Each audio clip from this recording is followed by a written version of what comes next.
Ôi dồi đã từng coi được lại nó mơ từ sạp ở hồ mơ nông sĩ xanh vậy.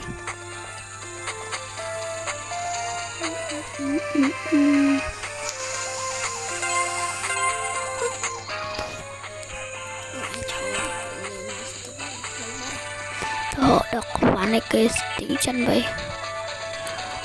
Thôi nó được chơi một tất cả từ là lượng cái mà tại mà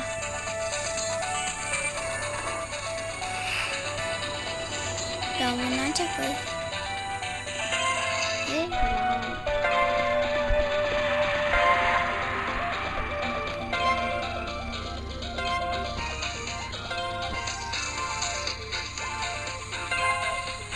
dạ nó họ ta lên họ ta dân họ ta lên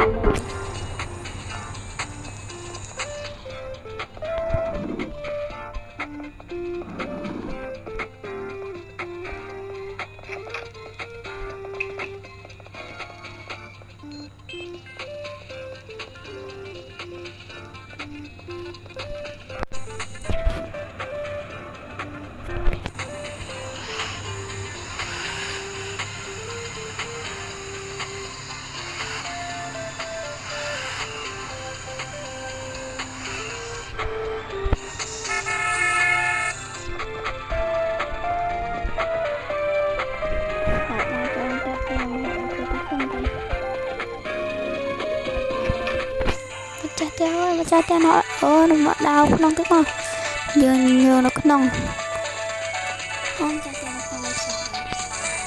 Ấy nè. mà không nhiều mà đó ở tụi nó Tapi là những bạn người rồi, bạn không tàn hát. chẳng ta sao này